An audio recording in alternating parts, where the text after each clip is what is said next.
आंध्र प्रदेश के सीएम जगन मोहन रेड्डी की बहन शर्मिला रेड्डी अब कांग्रेस में शामिल हो गई है। अपनी पार्टी का विलय भी कांग्रेस में कर लिया है। शर्मिला रेड्डी को मल्लिकार्जुन खड़गे और राहुल गांधी ने अपनी पार्टी में शामिल करवाया। मंच पर राहुल गांधी और मल्लिकार्जुन खड़गे मौजूद रहे और उनकी ही मौजूदगी में शर्मिला रेड्डी कांग्रेस में शामिल हो गई है। अपने सभी नेताओं के साथ अपनी पार्टी का विलय कांग्रेस में कर लिया है। तेलंगाना में कांग्रेस के पास रेवंत रेड्डी हैं, लेकिन आंध्र प्रदेश में कांग्रेस के पास ऐसा कोई जुनूनी चेहरा नहीं था जो जगन मोहन रेड्डी का मुकाबला कर सके। वाईएस शर्मिला रेड्डी में कांग्रेस को वो चेहरा दिखा जिससे जगन मोहन रेड्डी का मुकाबला किया जा सके। शर्मिला रेड्डी वाईएस राजशेखर रेड्डी की बेटी और जगन मोहन रेड्डी की सगी छोटी बहन है। परिवार की राजनीतिक विरासत की लड़ाई को लेकर जगन मोहन और शर्मिला के रास्ते अलग हुए। यही लगाव अब कांग्रेस की काम भी आई है। आंध्र प्रदेश में कांग्रेस के रिवाइवल प्लान का हिस्सा भी शर्मिला रेड्डी ही हैं। कांग्रेस में शामिल होते ही शर्मिला रेड्डी ने एक बड़ा बयान दिया। अपनी पार्टी वाईएसआर तेलंगाना का कांग्रेस में विलय भी कर लिया और इसके साथ ऐलान किया कि उन्होंने कहा कि अपने पिता का सपना पूरा करेंगी और जो सपना देखा था उनके पिता ने उन्हें पूरा करना है। राहुल गांधी प्रधानमंत्री बनेंगे और इस बात की उन्हें खुशी होगी। मैं इसके लिए काम करूंगी, ये उनका बयान है। शर्मिला ने आगे कहा कि उन्हें ईसाई के तौर पर मणिपुर हिंसा के कारण बहुत दुख हुआ। अगर सेकुलर पार्टी सत्ता में नहीं होती तो यही होता है। ये बीजेपी पर सीधे निशाना है। उनके कांग्रेस में शामिल होते ही बीजेपी पर वार अब शुरू हो गया है। शर्मिला रेड्डी अब कांग्रेस ज्वाइन कर ली हैं और अपनी पार्टी वाईएसआर तेलंगाना पार्टी का विलय भी कांग्रेस में कर लिया है। शर्मिला को आंध्र प्रदेश कांग्रेस अध्यक्ष, कांग्रेस महासचिव, राज्यसभा भेजने जैसे कई विकल्पों की बात भी चल रही है। उन्होंने अपने समर्थकों को ऐसी ही डील के बारे में बताया भी है। अभी फिलहाल इस बात की आधिकारिक तौर पर सामने नहीं आई है कि उन्हें कौन सी पोस्टिंग दी जाएगी या फिर आंध्र प्रदेश में उन्हें कौन सा कमान सौंपा जाएगा। हालांकि तेलंगाना चुनाव से पहले भी शर्मिला रेड्डी की सोनिया गांधी, राहुल गांधी से मुलाकात हुई थी, लेकिन कुछ बात नहीं बन पाई थी। लेकिन शर्मिला से ही वाईएस राजशेखर रेड्डी वाला सेंटिमेंट जुड़ा है। जगन मोहन नहीं चाहते कि पिताजी की विरासत का बंटवारा हो, लेकिन शर्मिला कांग्रेस में जाने की जिद या यूं कहे कि कोई भी कसर नहीं छोड़ी अब कांग्रेस में शामिल हो ही गई हैं। YSR Telangana party is not going to be separate anymore from the Congress party. Gives me great delight. The Congress party is still the largest secular party of our country. The Congress party has always upheld the true culture of India. The Congress party has built our nation foundations up. The Congress party has unwaveringly served all communities, uniting all sections of the people of India. Congress से अलग होकर जगन मोहन रेड्डी ने YSR Congress यानी YSRCP बनाई थी।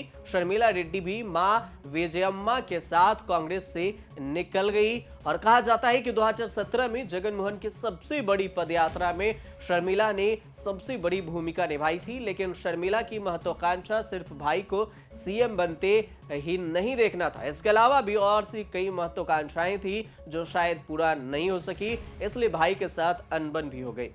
जगन के रहते उनकी राजनीतिक महत्वाकांक्षा पूरी नहीं हो सकती थी। भाई बहन में मतभेद हुए और 2021 में भाई से अलग होकर शर्मिला ने मां विजयम्मा के साथ वाईएसआर तेलंगाना पार्टी बना ली।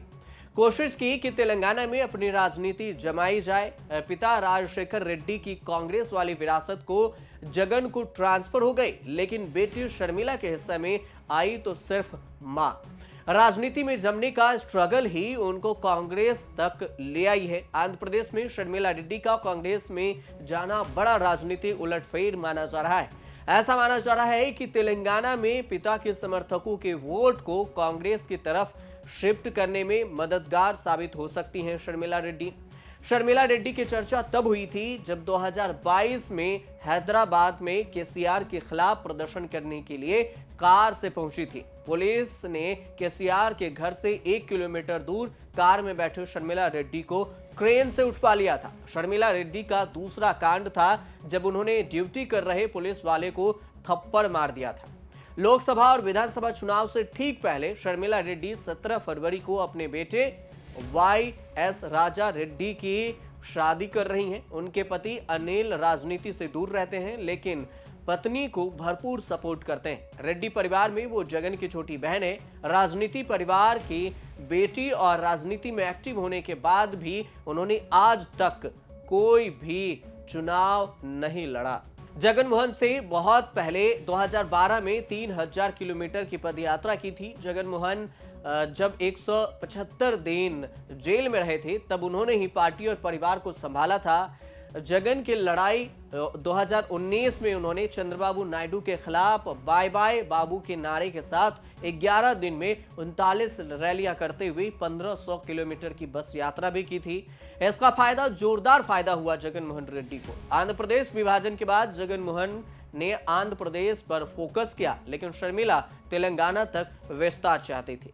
जगन नहीं माने तो उन्होंने YSR तेलंगाना पार्टी बनाकर तेलंगाना में जमने की कोशिश की, लेकिन वहां भी वो ठीक से नहीं जम पाई। और अब तो यूं कह लें कि तेलंगाना में कांग्रेस की ही सरकार है। प्रचंड जीत भी हुई है और दूर दूर तक केसीआर भी नजर नहीं आए। YS राजशेखर रेड्डी कांग्रेस के वरिष्ठ नेता और गांधी परिवार के करीबी नेताओं में से थे। 2004 से 2009 तक आंध्र प्रदेश के सीएम भी रहे। 2009 में प्लेन क्रैश के बाद रेड्डी परिवार और कांग्रेस दोनों निपट गए। कांग्रेस ने YSR की जगन मोहन रेड्डी को सीएम नहीं बनाया, उल्टे यूपीए शासन में जगन को करप्शन के आरोप में जेल भी जाना पड़ा। जेल से निकलकर जगन मोहन ने राजनीति में जोरदार वापसी की और अपनी पार्टी बनाकर कांग्रेस बीजेपी से दूरी बनाकर आंध्र प्रदेश में लोकसभा और विधानसभा चुनाव जीते। उसके बाद वो सीएम भी बने। आंध्र प्रदेश में कांग्रेस, टीडीपी, बीजेपी सब निपटे हुए हैं। तेलंगाना जीतने के बाद कांग्रेस को उम्मीद दिख रही है कि जो तेलंगाना में कांग्रेस ने किया वही आंध्र प्रदेश में भी हो सकता है।